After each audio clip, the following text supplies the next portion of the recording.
Sherlock Holmes. Our advertisement brings a visitor. Chapter 5. Our morning's exertions had been too much for my weak health, and I was tired out in the afternoon. After Holmes' departure for the concert, I lay down upon the sofa and endeavored to get a couple hours' sleep. It was a useless attempt.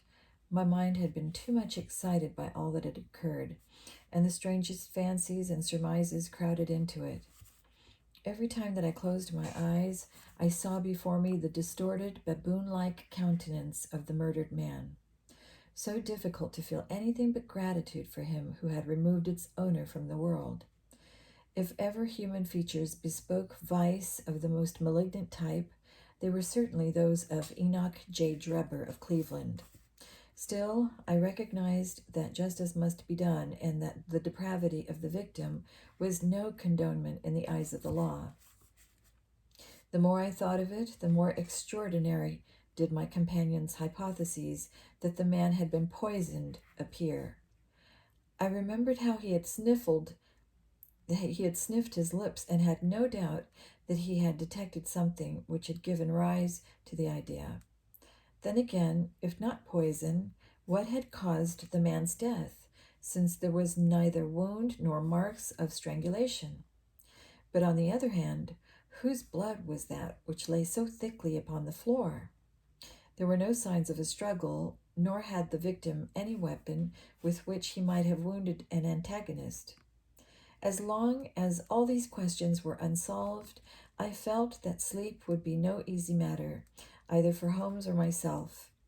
His quiet, self-confident manner convinced me that he had already formed a theory which explained all the facts, though what it was I could not for an instant conjecture.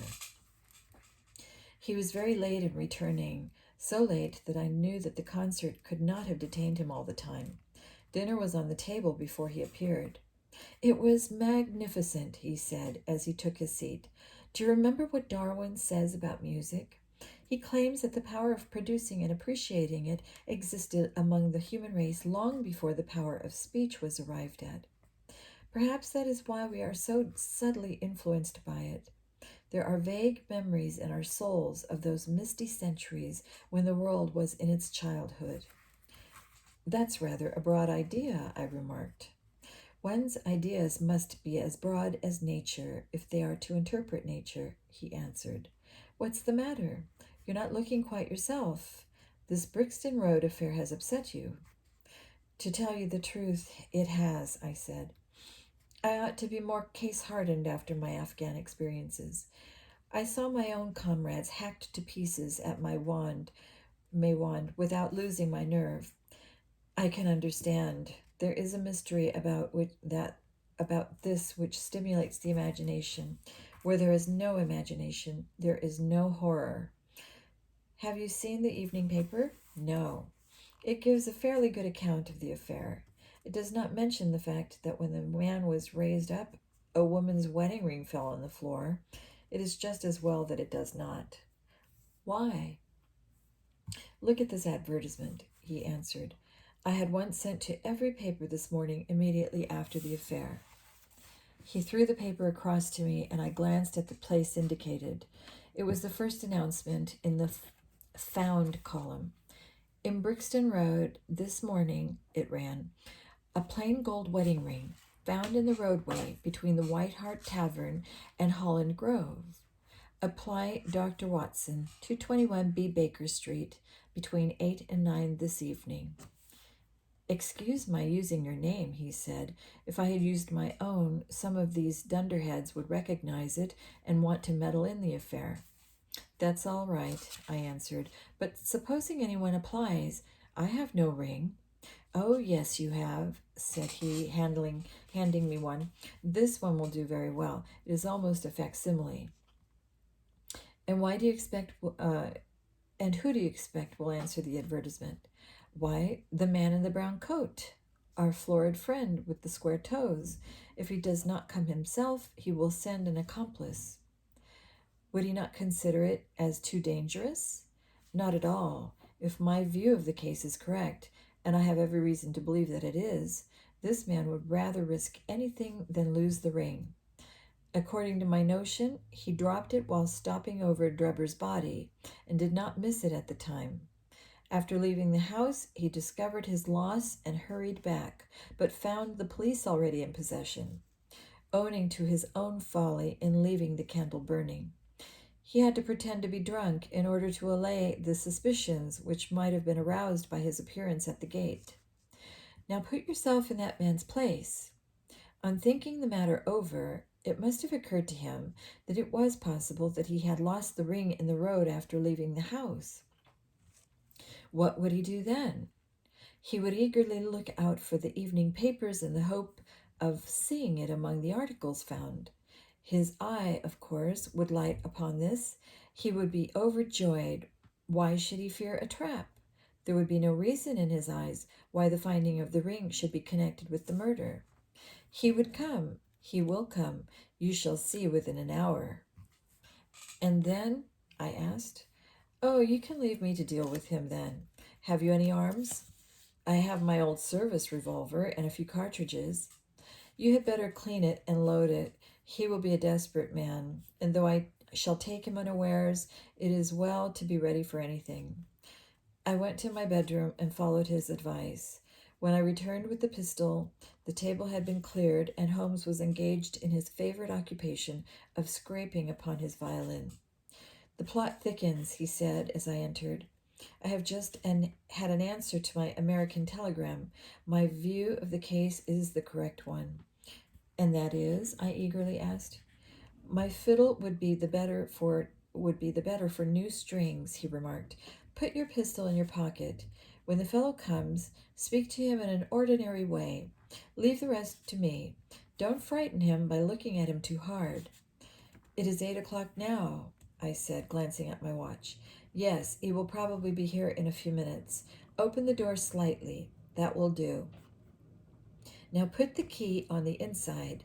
Thank you. This is a queer old book I picked up at a stall yesterday. De Jure Intelligence, published in Latin at Liege in the Lowlands in 1642. Charles' head was still firm on his shoulders when this little brown-backed volume was struck off. Who is the printer? Philip de Croix, whoever he may have been. On the flyleaf, in very faded ink, is written Ex Libri Guillaume White.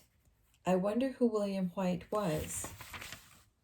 Some pragmatical 17th century lawyer, I suppose. His writing has a legal twist about it. Here comes our man, I think.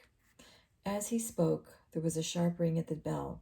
Sherlock Holmes rose softly and moved his chair in the direction of the door. We heard the servant pass along the hall, and the sharp click of the latch as she opened it. Does Dr. Watson live here? Asked a clear but rather harsh voice.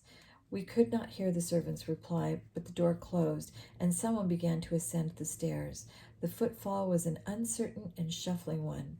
A look of surprise passed over the face of my companion as he listened to it.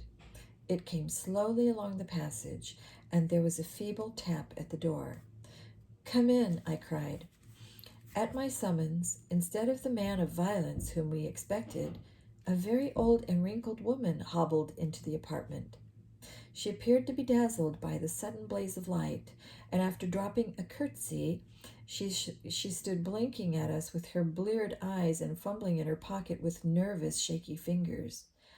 I glanced at my companion, and his face had assumed such a disconsolate expression that it was all I could do to keep my countenance. The old crone drew out an evening paper and pointed at our advertisement. It's this as he brought me, good gentleman, she said, dropping another curtsy. A gold wedding ring in the Brixton Road. It belongs to my girl Sally, as she was married only this time 12 month, which her husband is steward aboard a Union boat. And what he'd say if he comes home and found her without her ring is more than I can think. He being short enough at the best of times, but more especially when he has the drink. If it please you, she went to the circus last night along with— Is that her ring? I asked. The Lord be thanked, cried the old woman. Sally will be a glad woman this night. That's the ring. And what may your address be? I inquired, taking up a pencil. 13 Duncan Street, Houndsditch, a weary way from here. The Brixton Road does not lie between any circus and Houndsditch, said Sherlock Holmes sharply. The old woman face round and looked keenly at him from her little red-rimmed eyes. The gentleman asked me for my address, she said. Sally lives in lodgings at 3 Mayfield Place, Peckham. And your name is? My name is Sawyer. Hers is Dennis, which Tom Dennis married her, and a smart, clean lad, too, as long as he's at sea, and no steward in the company more thought of. But when on shore, what with the woman and what with liquor shops? Here is your ring, Mrs. Sawyer, I interrupted, in obedience to the sign from my companion. It clearly belongs to your daughter, and I am glad to be able to restore it to the rightful owner. With many mumbled blessings and protestations of gratitude, the old crone packed it away in her pocket and shuffled off down the stairs. Sherlock Holmes sprang to his feet the moment that she was gone and rushed into his room. He returned in a few seconds, enveloped in an ulster and a cravat. I'll follow her, he said hurriedly. She must be an accomplice and will lead me to him. Wait up for me. The hall door had hardly slammed behind our visitor before Holmes had descended the stair. Looking through the window, I could see her walking feebly along the other side, while her pursuer dodged her some little distance behind. Either his whole theory is incorrect, I thought to myself, or else he will be led now to the heart of the mystery. There was no need for him to ask me to wait up for him, for I felt that sleep was impossible until I heard the result of his adventure. It was close upon 9 when he set out. I had no idea how long he might be, but I sat stolidly, puffing at my pipe and skipping over the pages of Henry Murger's Vie de Bohème. 10 o'clock passed, and I heard the footsteps of the maid as she pattered off to bed. 11, and the more stately tread of the landlady passed my door, bound for the same destination. It was close upon 12 before I heard the sharp sound of his latchkey. The instant he entered, I saw by his face that he had not been successful. Amusement and chagrin seemed to be struggling for the mastery until the former suddenly carried the day, and he burst into a hearty laugh. I wouldn't have the Scotland Yarders know it for the world, he cried, dropping into his chair. I have chaffed them so much that they would never have let me hear the end of it. I can afford to laugh because I know that I will be even with them in the long run. What is it then? I asked. Oh, I don't mind telling a story against myself. That creature had gone a little way when she began to limp and show every sign of being footsore. Presently she came to a halt and hailed a four-wheeler which was passing. I managed to be close to her so as to hear the address, but I need not have been so anxious, for she sang it out loud, enough to be heard at the other side of the street. Drive to 13 Duncan Street, Houndsditch, she cried. This begins to look genuine, I thought, and having seen her safely inside, I perched myself behind. That's an art which every detective should be an expert at. Well, away we rattled, and never drew rein until we reached the street in question. I hopped off before we came to the door and strolled down the street in an easy, lounging way. I saw the cab pull up. The driver jumped down, and I saw him open the door and stand expectantly. Nothing came out, though. When I reached him, he was groping about frantically in the empty cab and giving vent to the finest assorted collection of oaths that I had ever listened to. There was no sign or trace of his passenger, and I fear it will be some time before he gets his fare. On inquiring at number 13, we found that the house belonged to a respectable paper-hanger named Keswick, and that no one of the name either of Sawyer or Dennis had ever been heard of there. You don't mean to say, I cried in amazement, that tottering, feeble old woman was able to get out of the cab while it was in motion, without either you or the driver seeing her? Old woman be damned, said Sherlock Holmes sharply. We were the old woman to be so taken in. It must have been a young man, and an active one, too, besides being an incomparable actor. The get-up was inimitable. He saw that he was followed, no doubt, and used this means of giving me the slip. He shows that the man we are after is not as lonely as I imagined he was, but has friends who are ready to risk something for him. Now, doctor, you are looking done up. Take my advice and turn in. I was certainly feeling very weary, so I obeyed his injunction.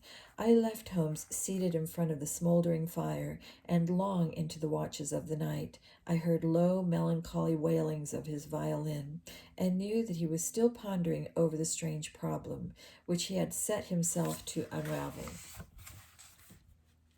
Chapter 6. Tobias Gregson Shows What He Can Do. The papers next day were full of the Brixton mystery, as they termed it. Each had a long account of the affair, and some had leaders upon it in addition. There was some information in which was new to me. I still retain in my scrapbook numerous clippings and extracts bearing upon the case. Here is a condensation of a few of them. The Daily Telegraph remarked that in the history of crime there had seldom been a tragedy which presented stranger features. The German name of the victim, the absence of all the other motive, and the sinister inscription on the wall all pointed to its perpetration by political refugees and revolutionists. The socialists had many branches in America, and the deceased had no doubt infringed their unwritten laws and been tracked down by them. After alluding airily to the Vemguric, Aqua Tofana Carbonari, the Marcianes de Breviniers, the Darwinian theory, the principles of Malthus, and the Ratcliffe Highway murders, the article concluded by admonishing the government and advocating a closer watch over foreigners in England. The Standard commented upon the fact that lawless outrages of the sort usually occurred under a liberal administration. They arose from the unsettling of the minds of the masses and the consequent weakening of all authority. The deceased was an American gentleman who had been residing for some weeks in the metropolis. He had stayed at the boarding house of Madame Charpentier in Torquay Terrace, Camberwell. He was accompanied in his travels by his private secretary, Mr. Joseph Stangerson. The two bade adieu to their landlady upon Tuesday, the 4th, and departed to Euston Station with the avowed intention of catching the Liverpool express. They were afterwards seen together upon the platform. Nothing more is known of them until Mr. Drebber's body was, as recorded, discovered in an empty house in the Brixton Road, many miles from Euston. How he came there, or how he met his fate, are questions which are still involved in mystery. Nothing is known of the whereabouts of Stangerson. We are glad to learn that Mr. Lestrade and Mr. Gregson of Scotland Yard are both engaged upon the case, and it is confidently anticipated that these well-known officers will speedily throw light upon the matter. The Daily News observed that there was no doubt as to the crime being a political one. The despotism and hatred of liberalism which animated the continental governments had had the effect of driving to our shores a number of men who might have been made excellent citizens were they not soured by the recollection of all that they had undergone. Among these men there was a stringent code of honor, any infringement of which was punished by death. Every effort should be made to find the secretary, Stangerson, and to ascertain some particulars of the habits of the deceased.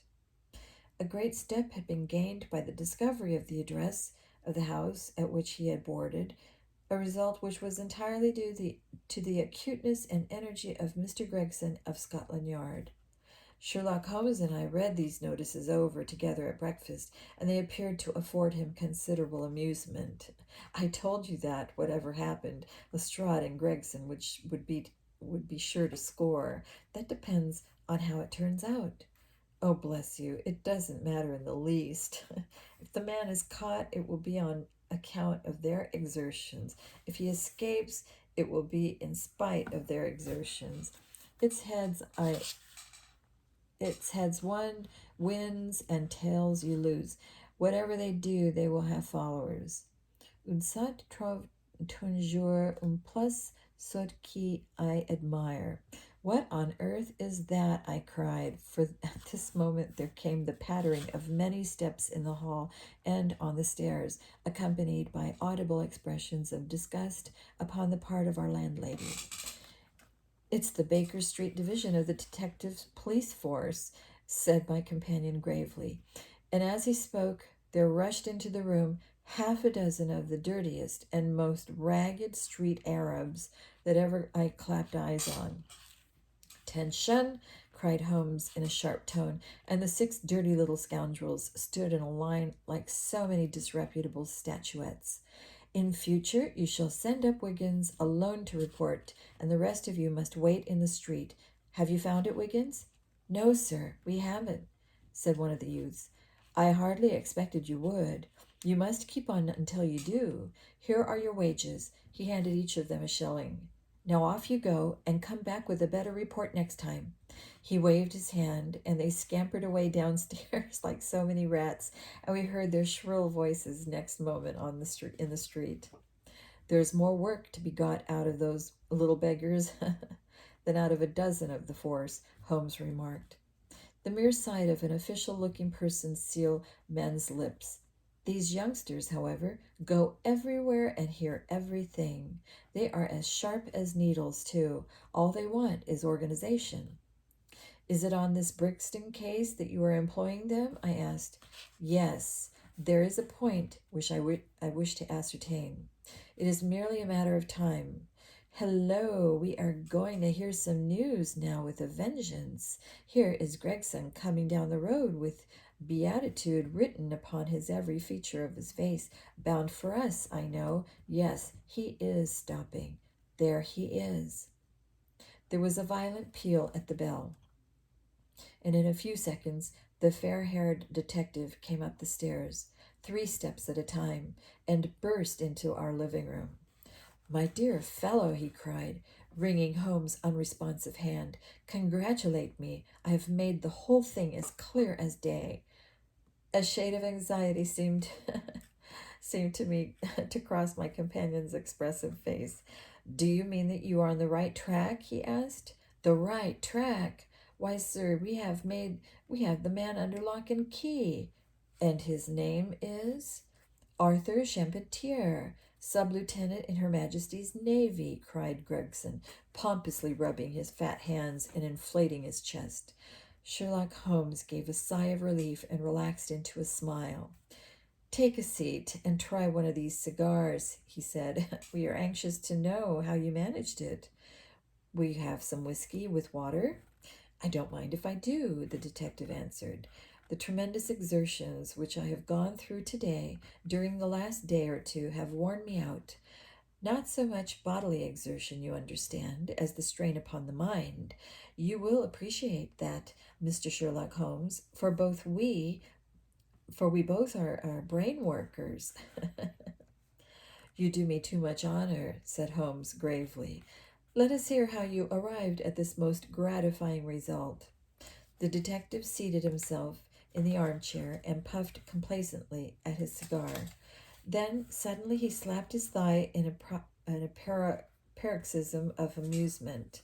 "The fun of it is this," he cried, that fool Lestrade, who thinks himself so smart, has gone off upon the wrong track altogether. He is after the Secretary Stangerson, who has no more to do with the crime than the babe unborn. I have no doubt that he has caught him by this time." The idea tickled Gregson so much that he laughed till he choked.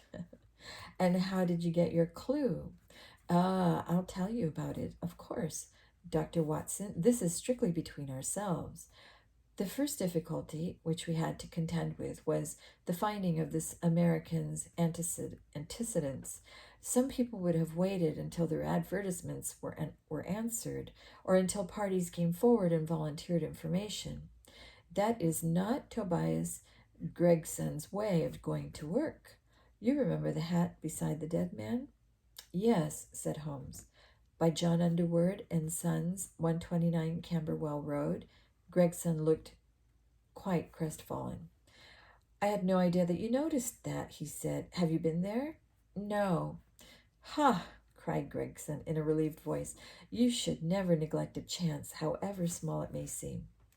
To a great mind, nothing is little, remarked Holmes sensuously. Well, I went to Underwood and asked him if he had sold a hat of that size and description. He looked over his books and came on it at once. He had sent the hat to a Mr. Drebber, residing at Charpentier's boarding establishment, Torquay Terrace. Thus I got at his address. Smart, very smart, murmured Sherlock Holmes. I next called upon Madame Charpentier, continued the detective. I found her very pale and distressed. Her daughter was in the room, too, and uncommonly fine girl she is, too. She was looking red about the eyes, and her lips trembled as I spoke to her. That didn't escape my notice. I began to smell a rat. You know the feeling, Mr. Sherlock Holmes, when you come upon the right scent, a kind of thrill in your nerves. Have you heard of the mysterious death of your late boarder, Mr. Enoch J. Drebber of Cleveland? I asked. The mother nodded. She didn't seem able to get out a word. The daughter burst into tears. I felt more than ever that these people knew something of the matter. At what o'clock did Mr. Drebber leave your house for the train? I asked. At 8 o'clock, she said, gulping in her throat to keep down her agitation.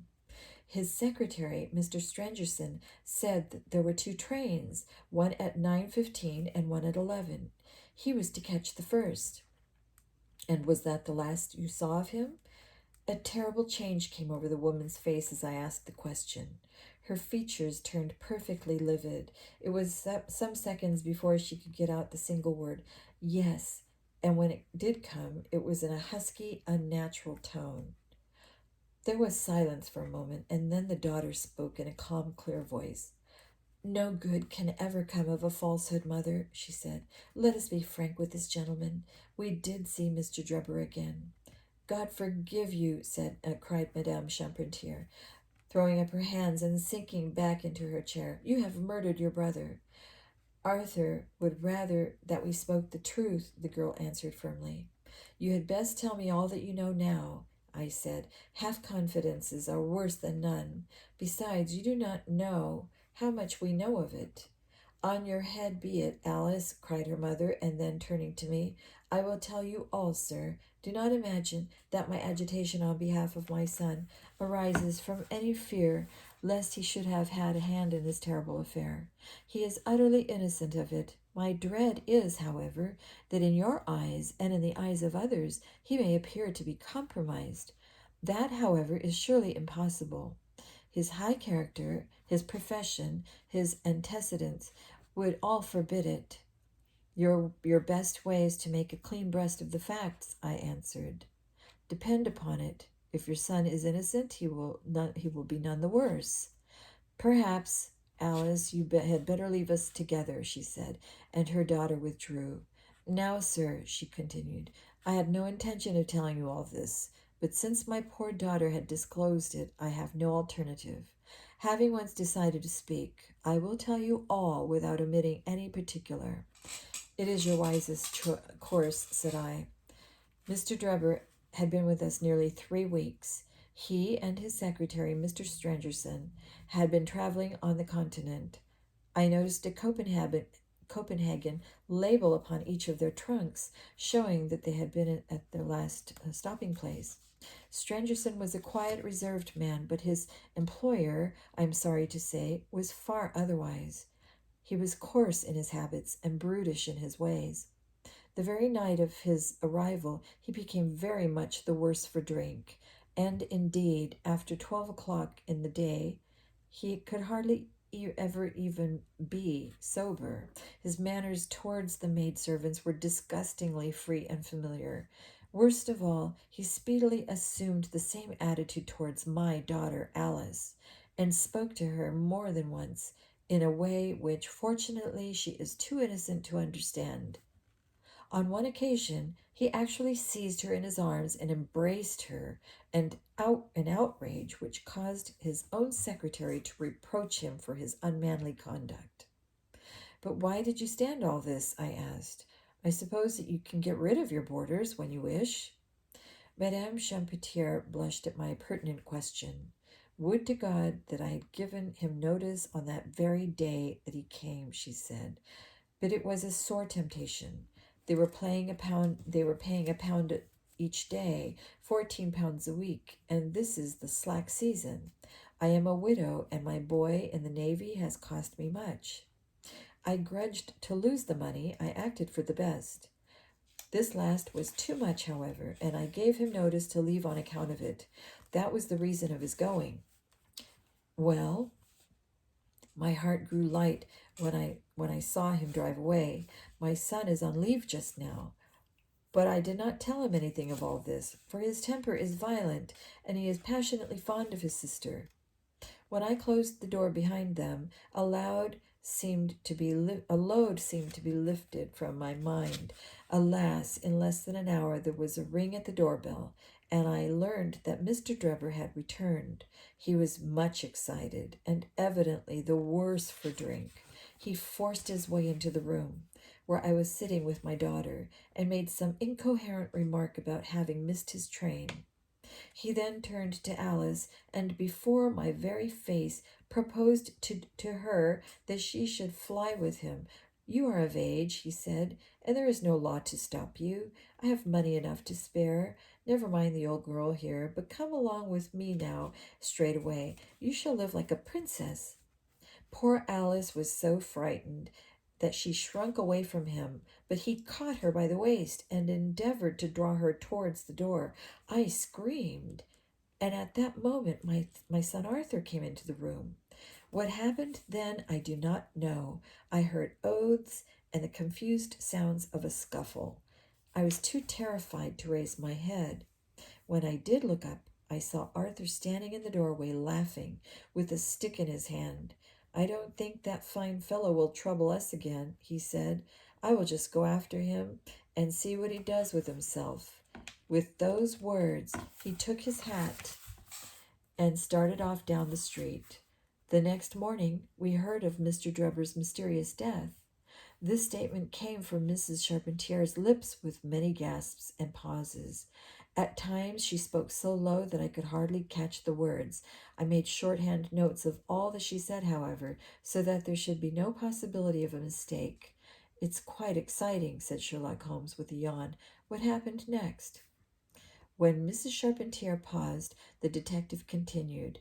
I saw that the whole case hung upon one point.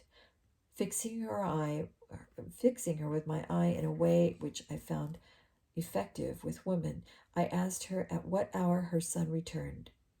I do not know, she answered. Not know? No, he has a latchkey, and he let himself in. After you went to bed? Yes. When did you go to bed? About 11. So your son was gone at least 2 hours? Yes. Possibly 4 or 5? Yes. What was he doing during that time? I do not know, she answered, turning white to her very lips. Of course, after that, there was nothing more to be done. I found out where Lieutenant Champetier was, took 2 officers with me, and arrested him. When I touched him on the shoulder and warned him to come quietly with us, he answered us as bold as brass. I suppose you are arresting me for being concerned in the death of that scoundrel Drebber, he said. We had said nothing to him about it, so that his alluding to it had a most suspicious aspect. Very, said Holmes. He still carried the heavy stick which his mother described him as having with him when he followed Drebber. It was a stout oak cudgel. What is your theory, then? Well, my theory is that he followed Drebber as far as Brixton Road. When there, a fresh altercation arose between them, in the course of which Mr. Drebber received a blow from the stick in the pit of his stomach, perhaps, which killed him without leaving any mark. The night was so wet that no one was about, so Charpentier dragged the body of his victim into the empty house. As to the candle and the blood and the writing on the wall and the ring, they may all be so many tricks to throw the police on to the wrong scent. Well done, said Holmes in an encouraging voice. Really, Gregson, you are getting along. We shall make something of you yet. I flatter myself that I have managed it rather neatly, the detective answered proudly. The young man volunteered a statement in which he said that after following Drebber some time, the latter perceived him and took a cab in order to get away from him. On his way home, he met an old shipmate and took a long walk with him. On being asked where his old shipmate lived, he was unable to give any satisfactory reply. I think the whole case fits together uncommonly well. What amuses me is to think of Lestrade, who had started off upon the wrong scent. I am afraid he won't make much of it. Why, by Jove, here's the very man himself. It was indeed Lestrade, who had ascended the stairs while we were talking, and who now entered the room. The assurance and gentleness which generally marked his demeanor and dress were, however, wanting. His face was disturbed and troubled, while his clothes were disarranged and untidy. He had evidently come with the intention of consulting with Sherlock Holmes, for on perceiving his colleague, he appeared to be embarrassed and put out. He stood in the center of the room, fumbling nervously with his hat and uncertain what to do. This is a most extraordinary case, he said at last, a most incomprehensible affair. Ah, you find it so, Mr. Lestrade, cried Gregson triumphantly. I thought you would come to that conclusion. Have you managed to find the secretary, Mr. Joseph Stangerson? The secretary, Mr. Joseph Stangerson, said Lestrade gravely, was murdered at Halliday's private hotel about 6 o'clock this morning. And we'll stop right there. We'll pick up in another